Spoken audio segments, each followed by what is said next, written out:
বারে তোমরা নামাজ পড়ো যখন বিপদে পড়ে যাবে, আমি আল্লাহর কাছে, আমি আল্লাহ থেকে কোনো সাহায্য প্রয়োজন, তুমি নামাজে দাঁড়িয়ে যাও, নামাজ পড়ো।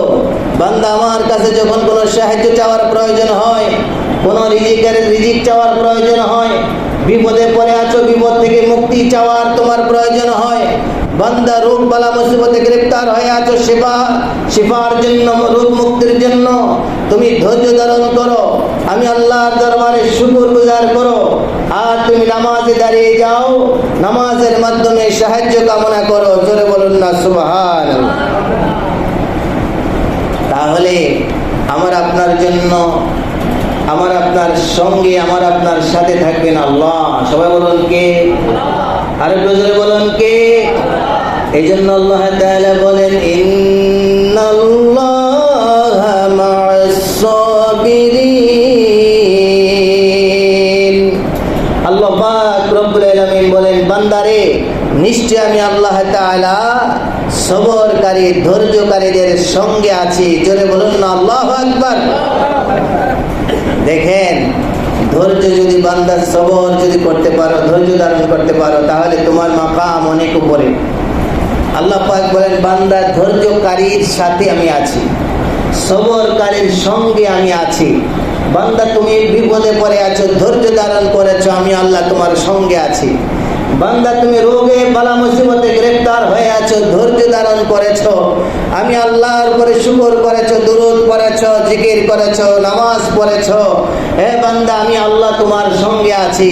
যেহেতু তুমি ধৈর্য ধারণ করেছো, ইন্নাল্লাহা মা'আস সাবিরিন, আমি সবরকারী ধৈর্যশীলদের সঙ্গে আছি, সঙ্গে থাকি। আল্লাহু আকবার বলুন। এই জন্য শুধু নামাজ যারা পড়ে, যাদের মধ্যে ধৈর্য নাই, তাদের চাই এই দুই দরওয়াজার মধ্যে যারা ধৈর্যশীল, তাদের মর্যাদা অনেক উপরে। সুবহানাল্লাহ বলুন। যারা আল্লাহর জন্য ধৈর্য ধারণ করে, তাদের মর্যাদা অনেক উপরে। এই সবর এবং ধৈর্য শিক্ষা দিয়েছেন নবী রাসূলগণ। কারা শিক্ষা দিয়েছেন? সবাই বলুন কারা? ধৈর্য ধারণ করা, সবর করা শিক্ষা দিয়েছেন নবী রাসূলগণ, আম্বিয়া আলাইহিস সালামগণ, শুহাদায়ে কেরাম, আসহাবে কেরাম, আহলে বাইত রাসূল, আউলিয়া কেরাম ধৈর্য শিক্ষা দিয়েছেন। আল্লাহু আকবার বলুন। আব্দুল কাদের জিলানী রাহমাতুল্লাহি আলাইহি, তিনি ধৈর্য ধারণ করা শিক্ষা দিয়েছেন। তিনি যখন ছাত্র, যখন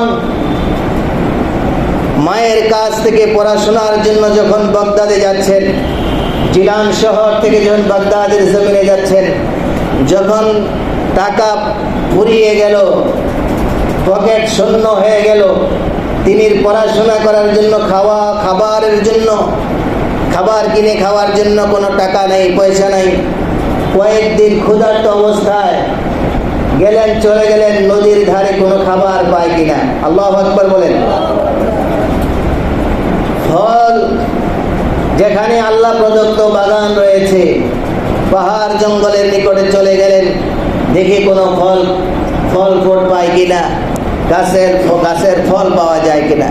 গিয়ে দেখলেন এরকম অনেক লোক ক্ষুধার্ত অবস্থায়, সবাই আহারের সন্ধানে আছে। জোরে বলুন আল্লাহু আকবার। তিনি বললেন, আমি যদি সেই আহার গ্রহণ করি, তাহলে যারা ক্ষুধার্ত আছে তারা তো বঞ্চিত হবে। তিনি চলে আসলেন ক্ষুধার্ত অবস্থায়, তিনি চলে আসলেন, ধৈর্য ধারণ করলেন। ক্ষুধার্ত অবস্থায় যারা ধৈর্য ধারণ করে, তাদের জন্য অগণিত সওয়াব আল্লাহ পাক তাদের আমলনামা দান করেন। বলুন আল্লাহু আকবার। এই জন্য ধৈর্য কি? সব চাইতে উচ্চ মাপের ধৈর্য শিক্ষা দিয়েছেন আমার নবীর দুই হিজর, সাইয়্যিদুনা ইমাম হুসাইন আলাইহিস সালাম, হুসাইন রাদিয়াল্লাহু তাআলা আনহু। জোরে বলুন সুবহানাল্লাহ। তিনি সর্বোচ্চ উম্মতে মুহাম্মদীকে ধৈর্য কি তা শিক্ষা দিয়েছেন, ঠিক কিনা? জোরে বলেন। কিভাবে নামাজ পড়তে হবে, কিভাবে নামাজের মধ্যে আল্লাহ রাসূলের গোলামি করতে হবে, আমার নবীকে প্রাধান্য দিয়েছেন। ইবাদত আগে গ্রহণ করেছেন না ইবাদত আগে গ্রহণ করেছেন, এটা সাহাবায়ে কেরাম শিক্ষা দিয়েছেন। সুবহানাল্লাহ বলুন। হযরতে মাওলা আলী কাররামাল্লাহু ওয়াজহুল কারীম তিনি ধৈর্য এবং নামাজের মাধ্যমে আল্লাহর কাছে সাহায্য চেয়েছেন।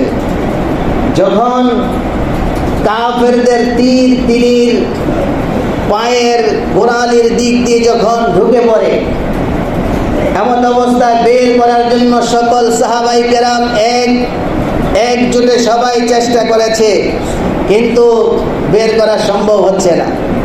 যখনই হযরতে মাওলা আলী মুশকিল কুশা হযরতে আলী রাদিয়াল্লাহু তাআলা আনহু যখনই তিনি নামাজের মধ্যে দাঁড়িয়ে গেলেন, সেই নামাজের মধ্যে দাঁড়িয়ে যাওয়ার পরে পেছন দিক থেকে সাহাবায়ে কেরাম নামাজরত অবস্থায় সিজদারত অবস্থায় সে পা থেকে তীর বের করে নিয়ে আসলেন। জোরে বলুন আল্লাহু আকবার।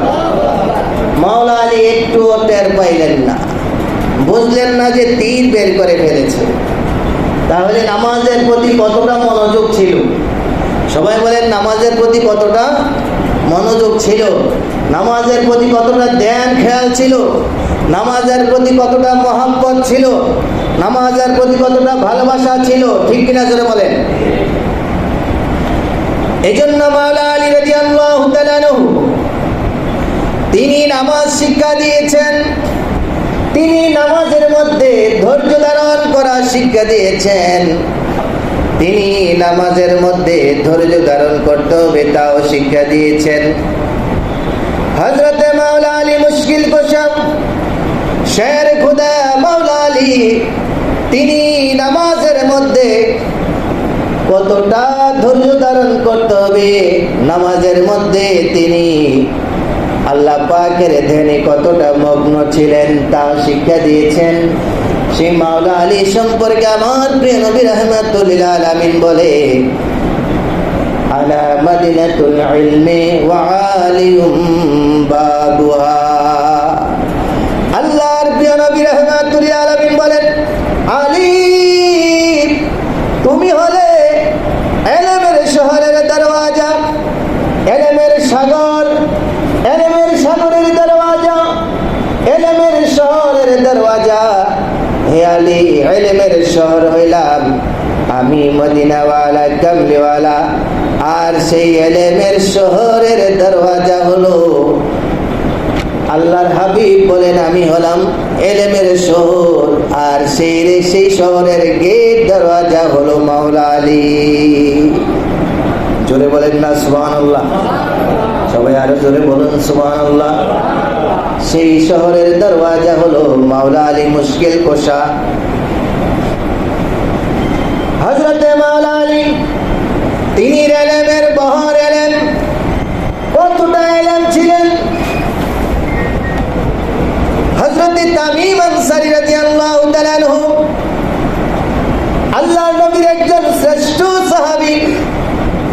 হযরতে তামিম আনসারী সম্পর্কে আমার নবী ভবিষ্যৎবাণী করেছেন, তামিম আনসারী নিচের জগৎ 7টি জমিন তামিম আনসারী ভ্রমণ করবে। জোরে বলুন সুবহানাল্লাহ। আমরা সবাই জানি 7 আসমান 7 জমিন সৃষ্টি করেছেন কে? সবাই বলেন কে? 7 আসমান 7 জমিন সৃষ্টি করেছেন কে?